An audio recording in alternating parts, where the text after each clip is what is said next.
¿Cómo están todos? Espero que todo lo bien que deseamos. Yo estoy bastante mejor, gracias a Dios, aunque todavía sigo con malestar general y algo de problema en la garganta, pero quiero agradecer a todos los que se han preocupado por mi salud y han estado orando por mi persona. Gracias a todos. Dios los bendiga y, bueno, a todos mis hermanos y a todos los conocidos. A todos, bienvenidos. Bienvenidos a este estudio sistemático semanal de la palabra de Dios, de la Biblia, que tiene como objetivo fundamental el que todos aprendamos a estudiar las escrituras. Nos encontramos, como saben, estudiando la epístola del apóstol Pablo a los romanos y estamos en el capítulo 4. Pero antes de comenzar con el estudio, vamos a orar al Señor a fin de que nos ayude, dándonos sabiduría para entender y aprender de su palabra. Padre del cielo, muchas gracias por tu bondad para con nosotros. Gracias porque tú eres bueno y para siempre es tu misericordia. Gracias, Señor, porque nos has dejado una palabra clara, objetiva, que podemos meditar y queremos rogarte en el nombre de Jesús que tú nos ayudes a poder estudiarla. Señor, danos entendimiento, danos la capacidad de poder comprenderla, pero sobre todo de poder vivirla, de poder ponerla por obra. Te lo rogamos en el nombre de Jesucristo, tu Hijo, nuestro Señor, nuestro bendito Señor. Amén. Amén. Como saben, hay eh, estudios y hay pasajes de las Escrituras que son más interesantes unos que otros. Eh, Algunos dan mucho de qué hablar, algunos se prestan para profundizar muchos, otros menos, pero todos son importantes y todos están escritos perdón, para nuestra enseñanza. Por eso lo importante de los estudios de la palabra de Dios es que toda la escritura es inspirada por Dios y útil. No hay pasaje que no sea útil en la escritura. Por tanto, vayamos al estudio de hoy, que es Romanos capítulo 4, versículo del 9 al 12. Romanos capítulo 4, del 9 al 12. Es pues, dice el apóstol, esta bienaventuranza solamente para los de la circuncisión o también para los de la incircuncisión. Porque decimos que a Abraham le fue contada la fe por justicia. ¿Cómo pues le fue contada? ¿Estando en la circuncisión o en la incircuncisión? No en la circuncisión, sino en la incircuncisión. Y recibió la circuncisión como señal, como sello de la justicia de la fe que tuvo estando aún incircunciso, para que fuese padre de todos los creyentes no circuncidados, a fin de que también a ellos la fe les sea contada por justicia. Y padre de la circuncisión para los que no solamente son de la circuncisión, sino que también siguen las pisadas de la fe que tuvo nuestro padre Abraham antes de ser circuncidado.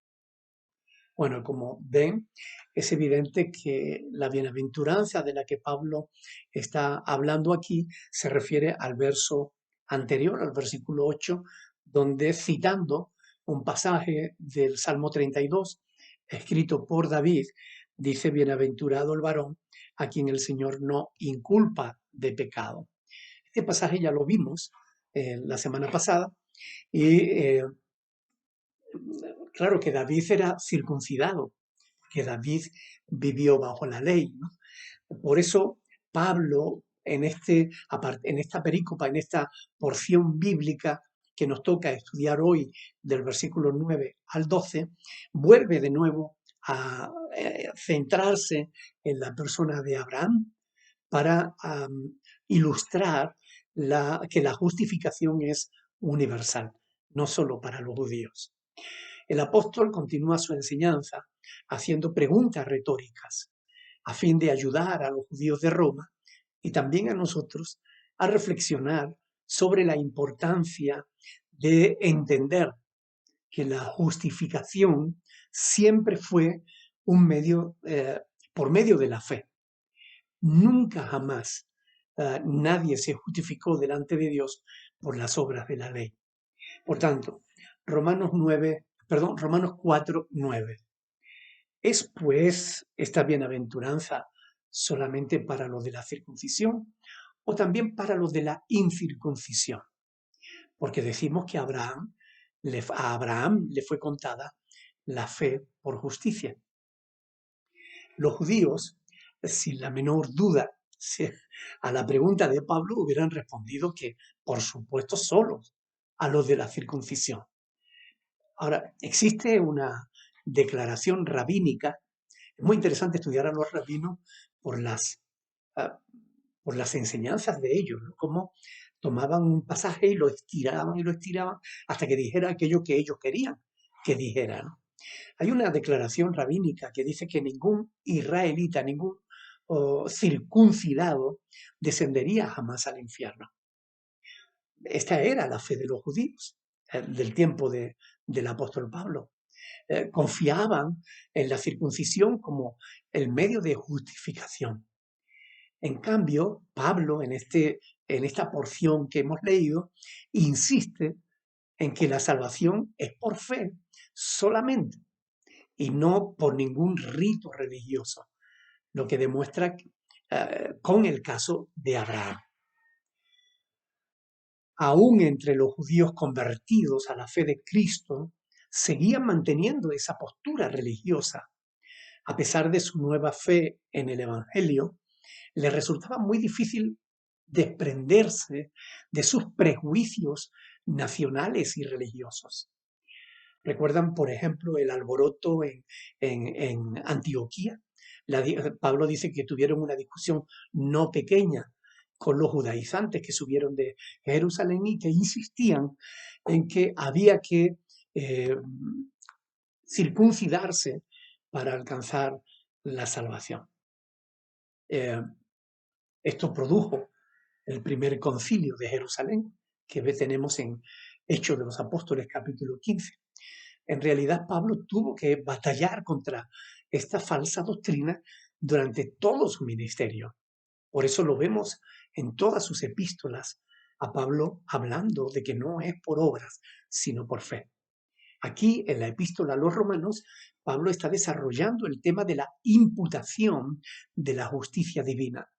Es decir, ¿a quiénes considera Dios justos y por qué?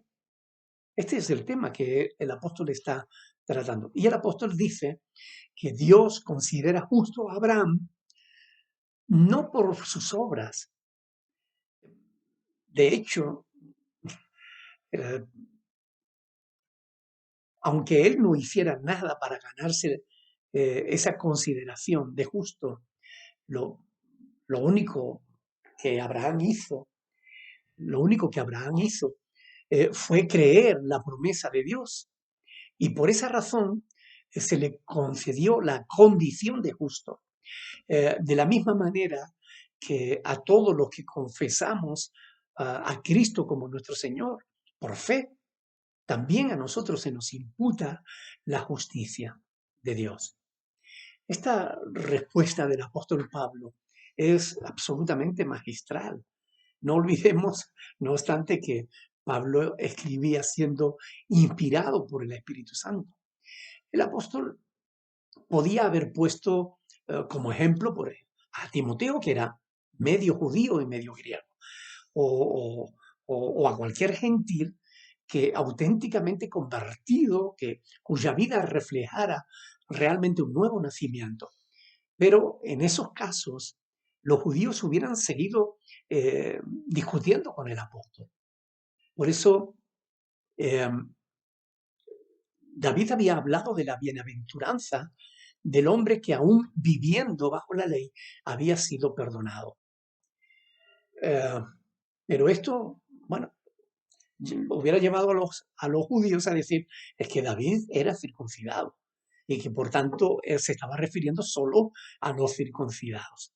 Es por ese motivo por el cual Pablo, como digo, recurre de nuevo a Abraham para demostrar que la circuncisión no era lo importante, sino la fe. Dios le había hecho una promesa a Abraham y él creyó que Dios la cumpliría. Pero, ¿cuándo sucedió? ¿Después de que Abraham fuese circuncidado o antes? La respuesta de Pablo es que fue antes. Lo tenemos aquí en el versículo 10 de Romanos 4, donde dice, ¿cómo pues le fue contada? ¿Estando en la circuncisión o en la incircuncisión? No en la circuncisión, sino en la incircuncisión. Es decir, Pablo hace la pregunta y él la responde también.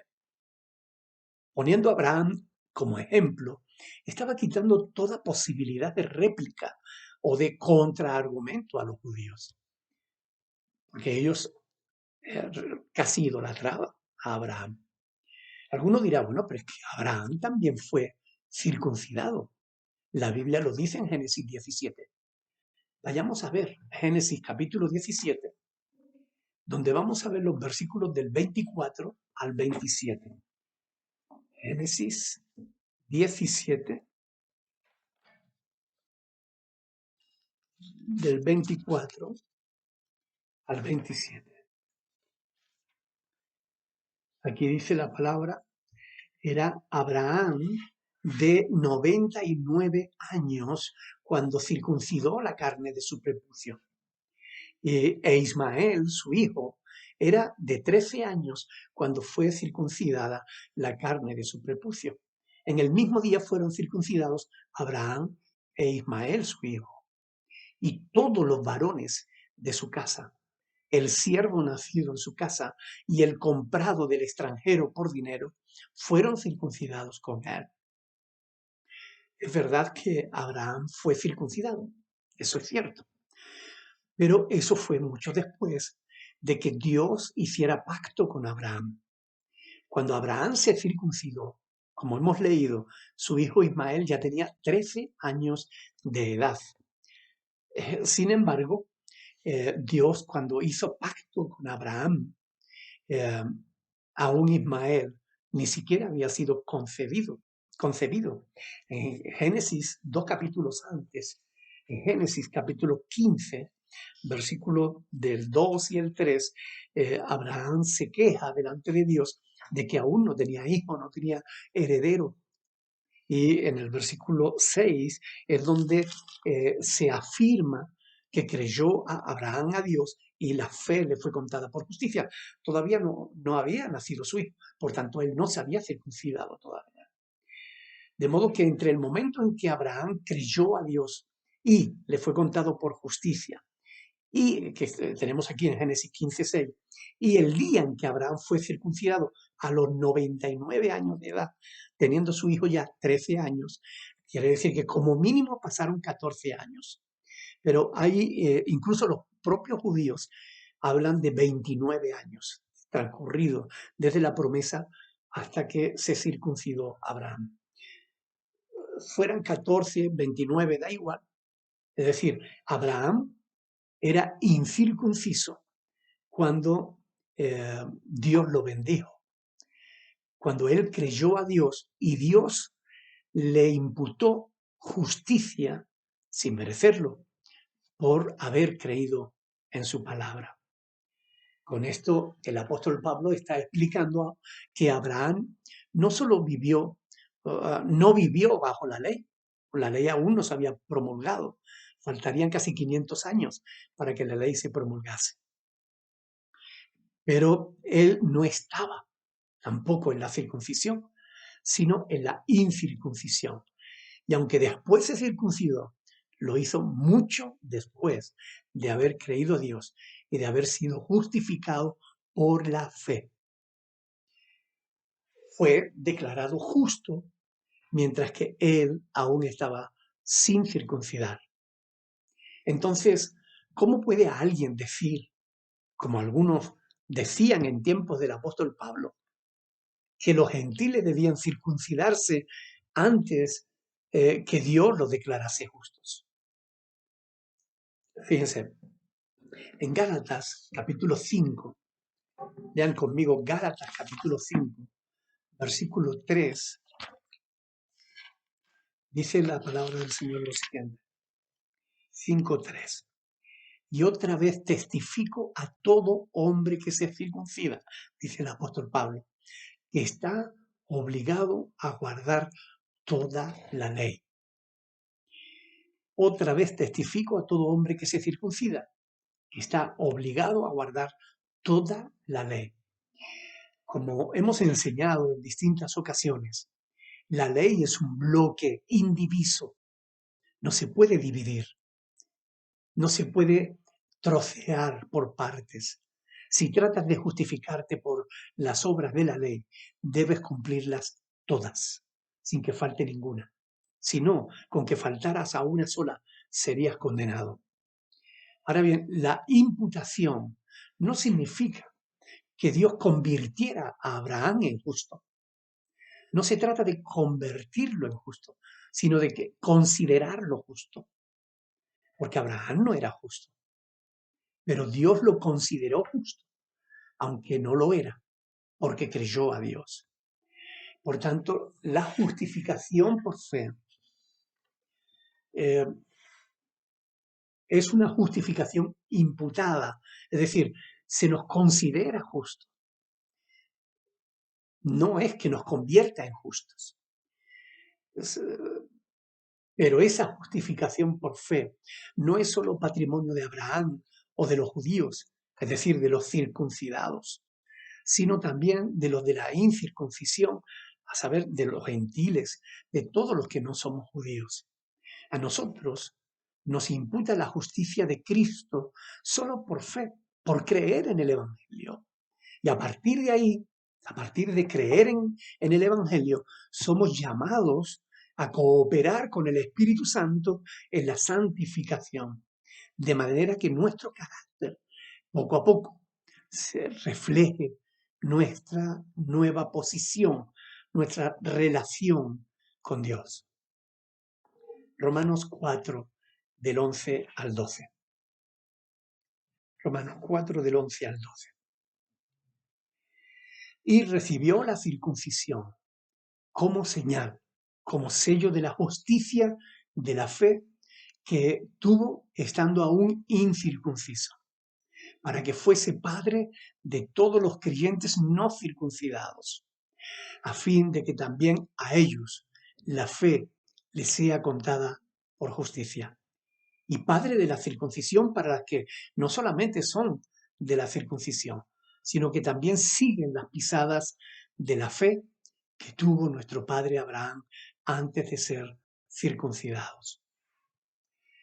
De modo que Abraham recibió la circuncisión como prueba, como señal o sello de su fe en Dios. Este argumento de Pablo debió dejarlos bastante sorprendidos a los judíos, pero sin posibilidad de responder absolutamente nada en contra. La circuncisión es para los judíos una señal, un sello de que Dios los considera justos. Pablo dice que Abraham recibió esa justificación aún estando incircunciso y que esto tenía un propósito, convertirlo en padre de todos los creyentes no circuncidados, a fin de que también a ellos, es decir, a nosotros, nos fuera contada la fe por justicia. Este mensaje de Pablo no resultaba, como digo, fácil de entender y por tanto de recibir para los judíos de su tiempo, ya que ellos se consideraban un pueblo especial escogido por Dios. Ahora, Pablo les dice que la justificación no fue solo para Abraham, eh, sino, como vimos la semana pasada también, para David. Y como vemos hoy también, para todos los creyentes, aunque no hayamos sido circuncidados, para los judíos y también para los gentiles, para todos aquellos que creyeran en Dios. De modo que lo que te justifica, lo que te salva, no es la circuncisión, es la fe. Si alguno se pregunta, perdón, ¿qué tiene esto que ver con nosotros, los cristianos del siglo XXI? Tengan un poco de paciencia y vamos a llegar a responder a esa pregunta. La justificación, pero es importante que entendamos esto, que la justificación y por consiguiente la salvación no es solo para los circuncidados, ni tampoco se consigue por medio de la circuncisión, sino que la justificación y la salvación es también para los incircuncisos, para todos aquellos que creemos en el Evangelio de nuestro Señor Jesucristo. Esto también indica que la circuncisión no es esencial, por más que le pese, por más que le pese a los judíos. La circuncisión no es algo esencial para la salvación. Esto es lo que va a remarcar Pablo una y otra vez en todas sus epístolas. Por ejemplo, en 1 Corintios 7:19, Pablo dice, la circuncisión nada es y la incircuncisión nada es. Es decir, la circuncisión o no circuncisión no tiene nada, no tiene importancia. En Gálatas 5, del 5 al 6, dice Pablo, pues nosotros por el Espíritu aguardamos por la fe la esperanza de la justicia, porque en Cristo Jesús ni la circuncisión vale algo, ni la incircuncisión, sino la fe que obra por el amor. O sea, más claro es imposible. Gálatas 6:15, porque en Cristo Jesús ni la circuncisión vale nada, ni la incircuncisión, sino una nueva creación. Y por último, también en Colosenses capítulo 3, versículo 11, dice, donde no hay griego ni judío, circuncisión ni incircuncisión. Se está refiriendo a Cristo. Esto debiera quedar suficientemente claro para todos aquellos supuestos cristianos que pretenden que volvamos a guardar la ley y las costumbres judías, algo que no tiene el más mínimo sentido a la luz de los escritos del apóstol Pablo. Gálatas 5, del 2 al 4, dice Pablo, he aquí yo, Pablo, os digo que si os circuncidáis, de nada os aprovechará Cristo. Y otra vez digo a todo hombre que se circuncida, que está obligado a guardar toda la ley.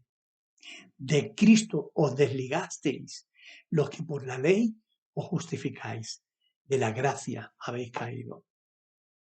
Aquí debiéramos hacer un paréntesis para detenernos y meditar por un momento sobre la enorme importancia que el pueblo judío le concedió a la circuncisión como señal o sello de su relación con Dios.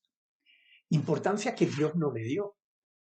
Nosotros hoy debemos preguntarnos, ¿es posible que actualmente estemos concediendo a los signos externos de la fe cristiana la misma importancia desmedida?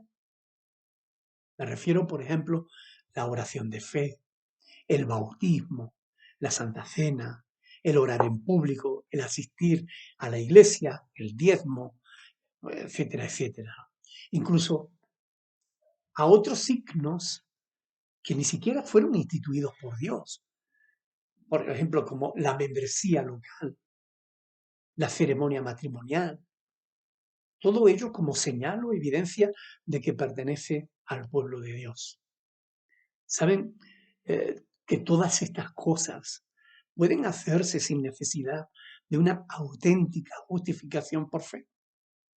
Quiero decir, ¿saben que es posible bautizarse, incluso ser miembro de una congregación, diezmar, celebrar una ceremonia matrimonial? Todo esto sin ser un auténtico hijo de Dios. Sin embargo, en muchos casos se le da más importancia, mucha más importancia a estas cosas que a una vida de fe.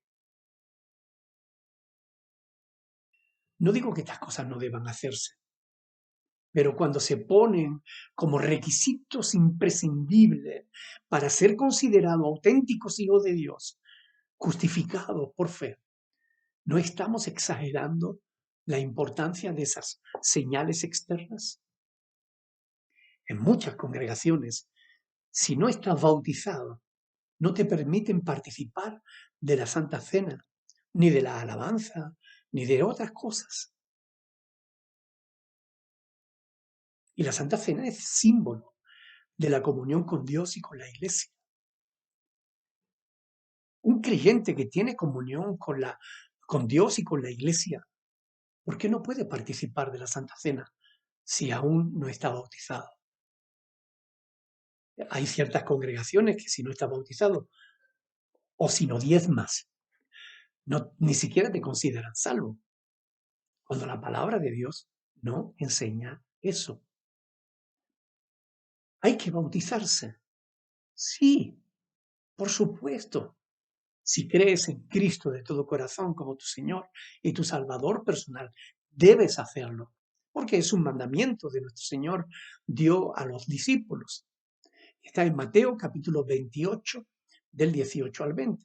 Jesús le dijo a los apóstoles, toda potestad me es dada en el cielo y en la tierra. Por tanto, id y haced discípulos a todas las naciones, bautizándoles en el nombre del Padre, del Hijo y del Espíritu Santo, y enseñándoles que guarden todas las cosas que os he mandado. He aquí que yo estaré con vosotros todos los días hasta el fin del mundo. Mateo capítulo 28, del 18 al 20. Pero si por alguna razón no has podido bautizarte, ¿condiciona la falta de bautismo tu comunión con Dios o tu salvación? La respuesta es no. No hay absolutamente ningún fundamento bíblico para afirmar tal cosa. Acelerarse a bautizar a un moribundo porque de otro modo no entraría en el reino de los cielos es algo que tampoco tiene fundamento bíblico. Todos conocemos el caso de aquel malhechor que estaba crucificado junto al Señor y que dijo Jesús, le dijo a Jesús, acuérdate de mí cuando venga en tu reino. Y el Señor Jesús le dijo, de cierto te digo que hoy estarás conmigo en el paraíso. Lucas 23, del 42 al 43. Ahí no vemos que Cristo le dijera, no, lo siento, no puedes porque no estás bautizado. ¿No? El bautismo es importante porque es un mandamiento de Cristo, pero no es esencial para la salvación. Lo esencial para la salvación, lo que Dios demanda, es la fe. Por otro lado, negarte a bautizarte, si puedes hacerlo, es contrario a la voluntad de Dios, es contrario a la obediencia que todo creyente le debe al Señor Jesucristo. Debemos cuidarnos de no caer en los extremos, ni en uno ni en otro. Lo mismo pasa con el no haber celebrado una ceremonia matrimonial, sin la cual en muchas congregaciones ni siquiera te permiten participar en la Santa Cena, ni de la vida comunitaria de la congregación. Sin embargo, es algo que no tiene fundamento bíblico. No existe un mandamiento de celebrar una ceremonia religiosa para la unión matrimonial. Ni la circuncisión, ni el bautismo, ni la Santa Cena, ni el matrimonio, ni cualquier otra señal otorgan justificación para la salvación. Ninguna. Estas cosas solo son señales y no basta con ellas. Lo que realmente importa es seguir las pisadas de la fe que tuvo nuestro padre Abraham antes de ser circuncidado. Los judíos de los tiempos de Pablo querían usar la circuncisión para declarar que ellos eran los verdaderos descendientes de Abraham. Pero Pablo insiste en que tener a Abraham como tu padre, para tener a Abraham como tu padre, tú debes seguir las pisadas de la fe que tuvo tu padre Abraham.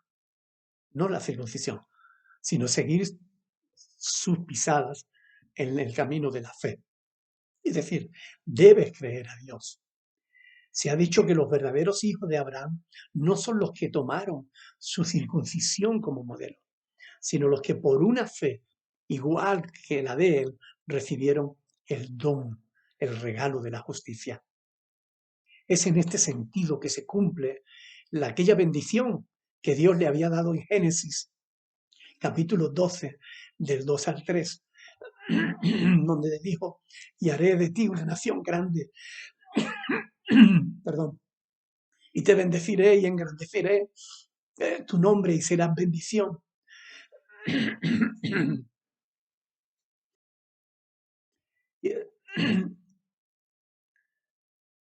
Bendeciré a los que te bendijeren y a los que te maldijeren maldeciré. Y serán benditas en ti todas las familias de la tierra. De manera increíblemente sabia, Dios había derribado eh, por medio de la pluma de Pablo el enorme muro que separaba a judíos y a gentiles. Lo había derribado hasta el suelo. Y es esto mismo lo que el apóstol enseña en la epístola a los Efesios en el capítulo 2. Yo quiero que me sigan porque es un texto muy interesante. Efesios capítulo 2.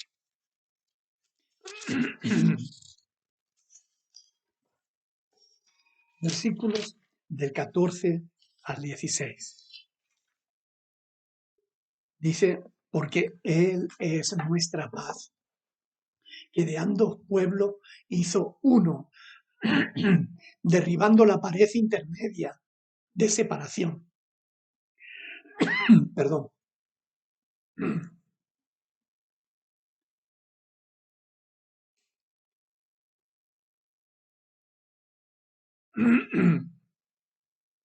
Aboliendo en su carne las enemistades, la ley de los mandamientos expresados en ordenanzas, para crear en sí mismo de los dos un solo y nuevo hombre, haciendo la paz, y mediante la cruz reconciliar con Dios a ambos en un solo cuerpo, matando en ella las enemistades. Como pueden comprobar por este pasaje de Pablo, todo intento de judaizar a la iglesia va contra la voluntad de Dios.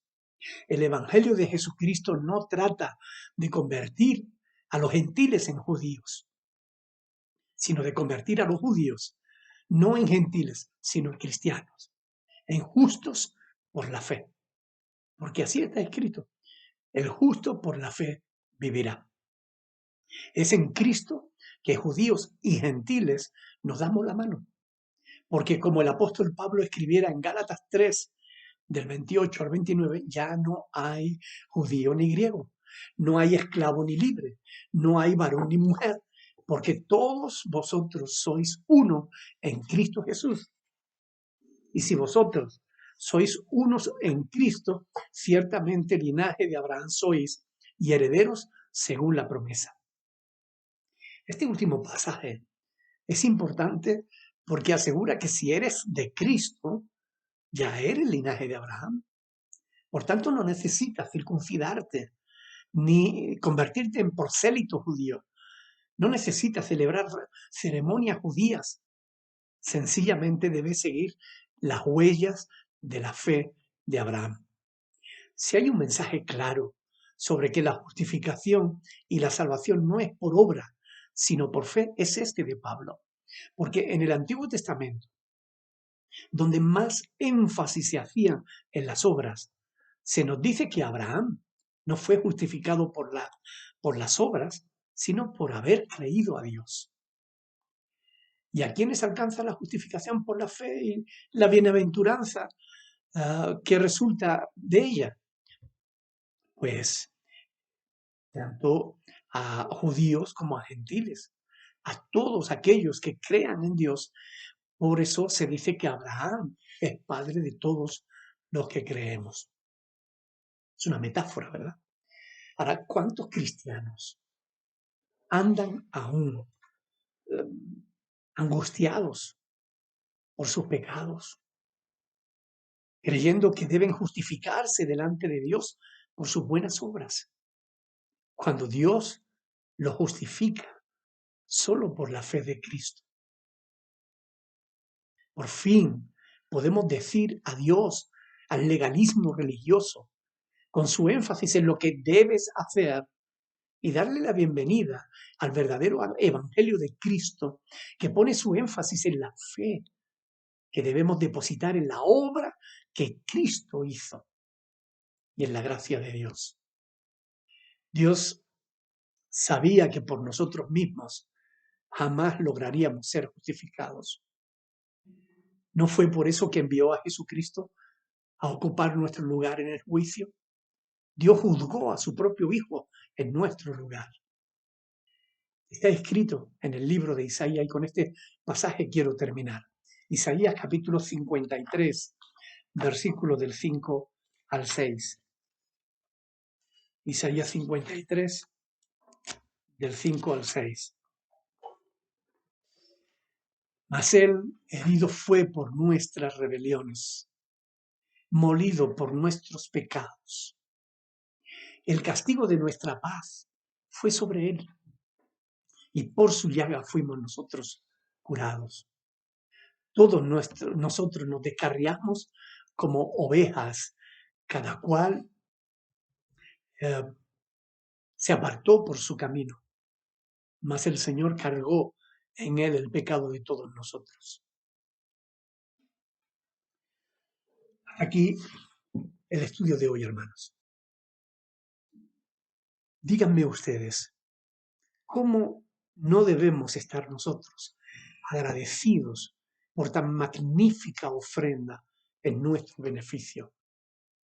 ¿Cómo no agradecer a Dios que enviara a su Hijo al mundo? ¿Cómo no agradecer a Cristo el sacrificio de su propia vida? ¿Cómo no celebrar el Evangelio? ¿Cómo no dar gracias a Dios por el hecho de que Él no espera que nosotros cumplamos siempre su voluntad en todo? Él sabe que somos débiles y a veces fallamos, pero aún así Él ha provisto de los medios necesarios para restaurarnos a la comunión con Él. Por eso está escrito en 1 de Juan, capítulo 1, versículo 9, que si confesamos nuestros pecados, Él es fiel y justo para perdonar nuestros pecados y limpiarnos de toda maldad. Quiere decir que porque Dios nos considera justos, ya podemos hacer lo que nos da la gana. No, hermanos, porque entonces estaríamos demostrando que realmente no tenemos fe en Dios. La fe auténtica, la fe que te justifica delante de Dios, es una fe que también te cambia, es una fe que también te transforma. Dios va ayudándote poco a poco para que puedas ser cada día más semejante a Jesús. Pero estos textos que estudiamos de esta epístola son profundos, pero son hermosos cuando nos paramos a meditarlos, cuando leemos y reflexionamos al respecto de estas cosas. Nos damos cuenta del amor inconmensurable de Dios para con nuestras vidas. Nos damos cuenta de que si no fuera por la obra de Dios, nosotros estaríamos perdidos, sin esperanzas. Pero gracias a Dios, gracias a Dios, gracias a Dios, que nos permitió creer en la obra de su Hijo Jesucristo. Y de ese modo, Él nos imputa a nosotros su justicia, mientras que a Él le imputó nuestros pecados, nuestras injusticias. Hermanos, oremos, démosle gracias a Dios por tan magnífico mensaje que encontramos en las Sagradas Escrituras. Padre del cielo, te damos gracias porque tú eres bueno, Señor. Gracias porque para siempre es tu misericordia y tu verdad por todas las generaciones. Te rogamos, Señor del cielo y de la tierra, que nos ayudes a entender estas cosas, que nos ayudes a vivir consecuentemente al conocimiento que tú nos das de tu palabra. Ayúdanos para que en todo, Señor, te glorifiquemos a ti.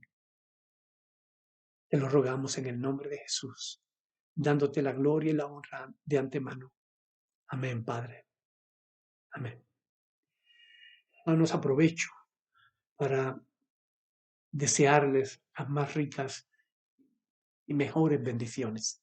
Que Dios les bendiga a todos y que todos puedan disfrutar de estos días de fiesta y de la familia. Un abrazo, hermanos.